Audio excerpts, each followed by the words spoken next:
নদী ঘেরা বিস্তীর্ণ চর নিয়ে গঠিত কুড়িগ্রামের চর রাজীবপুর উপজেলা। এই উপজেলায় রয়েছে 3টি ইউনিয়ন: রাজীবপুর, কোদালকাটি ও মোহনগঞ্জ ইউনিয়ন।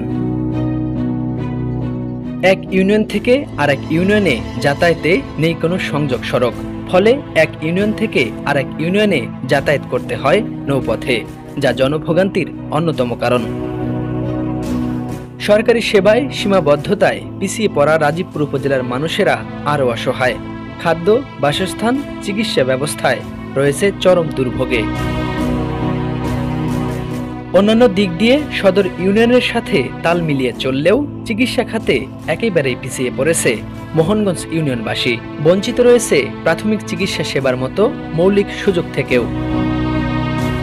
মোহনগঞ্জ ইউনিয়নের বাসিন্দারা দীর্ঘদিন ধরে একটি পূর্ণাঙ্গ হাসপাতালের দাবি জানিয়ে আসছেন। নদীর ওপারে আছে 3টি ওয়ার্ড এবং নদীর এই পারে 6টি ওয়ার্ড। এই 9টি ওয়ার্ডের মধ্যে কোনো একটা স্বাস্থ্য ব্যবস্থা, যে উন্নত স্বাস্থ্য ব্যবস্থার যে একটা হাসপাতাল, এরকম হাসপাতাল আজও হয় নাই। যেটা ছিল 2016 সালের দিকে ভেঙে যাওয়ার পর এটার কোনো অগ্রগতি নাই।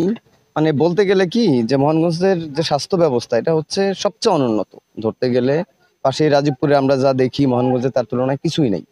আমরা চাচ্ছি যে দ্রুত এই যে হাসপাতালটা, এবং আমরা জানি যে প্রত্যেকটা ইউনিয়নে একজন MBBS ডক্টর বরাদ্দ থাকে। আমরা চাচ্ছি যে একজন MBBS আসুক এবং হাসপাতাল যেটা বাজার কেন্দ্রিক ছিল, হাসপাতালটা আবার পুনরায় হোক এবং অতি দ্রুত সময়ের মধ্যেই হোক। আমরা কর্মকর্তা কর্তৃপক্ষের কাছে দৌড়াইছিলাম, কিন্তু তাদের কাজের অগ্রগতি আমরা ওইভাবে পাই নাই। প্রথম কিছুদিন দৌড়ানোর পর আমরা কাজের অগ্রগতি পাই নাই বলতে গেলে একদম। আমাদের মোহনগঞ্জে একটা হাসপাতাল ছিল, যা নদীর গর্ভে বিলীন হওয়ার কারণে আমাদের চিকিৎসার কাছ থেকে আমরা অনেক এখন ভোগান্তির মধ্যে আছি। যদি আমাদের মোহনগঞ্জে যে হাসপাতালটি আছে ওইটা যদি আমাদের আবার স্থাপন করা হয়, বা এই মোহনগঞ্জে যদি হাসপাতালটা আবার দেওয়া হয়, তাহলে আমরা চিকিৎসা ক্ষেত্রে আমরা সুবিধা পাবো। আর এই জন্য সুবিধা পাবো যে প্রায় কাজগুলো রাজীবপুরের মধ্যে বেশি করা হয়, যার কারণে রাস্তাঘাট বা হাসপাতাল চিকিৎসার ক্ষেত্রে আমরা একবারেই বঞ্চিত। এজন্য আমাদের জোর দাবি, আমরা মোহনগঞ্জবাসীর পক্ষ থেকে, সকলের পক্ষ থেকে আমাদের জোর দাবি, আমাদের মোহনগঞ্জের যে হাসপাতালটি ছিল সেটা যেন আবার নির্মাণ করা হয় এবং আমাদের এই সুযোগটা যেন আমাদের দেওয়া হয়। আমরা ঊর্ধ্বতন কর্মকর্তা যারা আছেন তাদের সুনজর কামনা করছি। তাদের দাবি, একটি হাসপাতালের অভাবে শিশু, বৃদ্ধা ও গর্ভবতী মায়েরা চিকিৎসা সেবায় রয়েছে চরম দুর্ভোগে। ক্লিনিক আসিল, আগে ছিল, এখন তো নাই। এখন নাই, আমরা একটা ক্লিনিক চাই। এখানে কোনো চিকিৎসা করতে একটা কোনো নেই, ক্লিনিক নাই। আগের জানাগে একটা আবার বৃহত্তলি রাজীবপুর জানাগে, এখানে অলি হালা সুবিধা হয়। আমরা ক্লিনিক চাই এখানে। পুরান বাজারে হাসপাতাল ছিল, হাসপাতাল থাকার নাই আগের খুব উপকার হয়েছে। এখন হাসপাতালটা নাই, বিভিন্ন জায়গায় মানুষ দূরে দূরে ঘরে খুব কষ্ট হয়েছে। আমরা হাসপাতাল চাই। কষ্ট আর কি, নয়ারচরে মানে ক্লিনিক নাই, বাজারের কাছাকাছি কোনো ক্লিনিক নাই। রাস্তার বিষয়ে নৌকার রাস্তা, তাছাড়া আঙ্গের কোনো চরচারির লোকের মানে রাস্তার বিষয় হলো নৌকা, তারপরে রাস্তা। জোর দাবি যে এখানে বাজারে একটা ক্লিনিক ছিল, ভেঙে গেছে। এটা আঙ্গের দাবি যে ক্লিনিক যেহেতু এখানে হয়। আগে ছিল, এখন নাই। এখন আমরা মোহনগঞ্জে হাসপাতাল চাই আমরা সবার কাছে। এখানে পুরান বাজার একটা পুরাতন হাসপাতাল ছিল, তো এখানে অনেক লোকজন আসছে, আসার পর মোটামুটি ভালো চিকিৎসা পাইছে। এখানে কোনো একটা ক্লিনিক পর্যন্ত নেই যে আমরা যাব, একটা মা বোনিক নিয়ে যাব, ওইখানে একটা ওষুধ নিয়ে আসবো, এই সুবিধাটা বন্ধ পাচ্ছি না আমরা। অতএব আমাদের এখানে অতি তাড়াতাড়ি একটা হাসপাতাল দেওয়ার ব্যবস্থা করা হোক।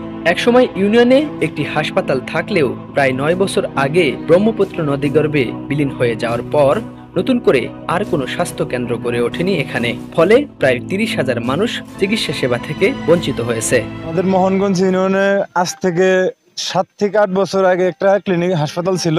সেই হাসপাতালটা নদীগর্ভে বিলীন হওয়ার পরে এই অঞ্চলের মানুষ আর এই স্বাস্থ্য সেবা বা গর্ভবতী মহিলাদের জন্য যে একটি সেবা দিত, এই সেবাগুলো আর নাই। সেখান থেকে মোহনগঞ্জের মানুষের, সেই দুঃখী মানুষ বা চর অঞ্চলের মানুষের সেই রাজীবপুর হাসপাতালে দৌড়াতে হয়, বা সেই জামালপুর বা এই পাশে গাইবান্ধা। কিন্তু এই অঞ্চলের মানুষের একটি দাবি যে মোহনগঞ্জে যে আগের যে হাসপাতালটি ছিল সেই হাসপাতালটি আবারও পূর্ণভাবে স্থাপিত হোক, বা মোহনগঞ্জের মানুষ বা চর অঞ্চলের মানুষ এই সেবা থেকে যাতে বঞ্চিত না হয়, সেই জন্যই মোহনগঞ্জের মানুষের দাবি যে আবারও সেই হাসপাতালটা চালু হোক। 2 বছর আগে নদীর বাম তীর রক্ষায় কাজ শুরু হয়। এর জন্য বরাদ্দ দেওয়া হয় 512 কোটি টাকা। কাজ সম্পূর্ণ হওয়ায় নতুন করে আশার আলো দেখতে শুরু করেছে এই ইউনিয়নের প্রায় 30,000 মানুষ। এই মানুষগুলো এখন স্বপ্ন দেখছে একটি স্বাস্থ্য কেন্দ্রের স্থাপন হলে চিকিৎসা সেবায় যে দুর্ভোগ সেটি দূর হবে। এ বিষয়ে রাজীবপুর উপজেলা স্বাস্থ্য ও পরিবার পরিকল্পনা কর্মকর্তা ডাক্তার সরোয়ার জাহান জানান, জমি সংক্রান্ত জটিলতায় একটি স্বাস্থ্য কেন্দ্র স্থাপন করা সম্ভব হচ্ছে না। জমি পেলেই স্বাস্থ্য কেন্দ্র স্থাপন করা সম্ভব হবে বলে জানান তিনি।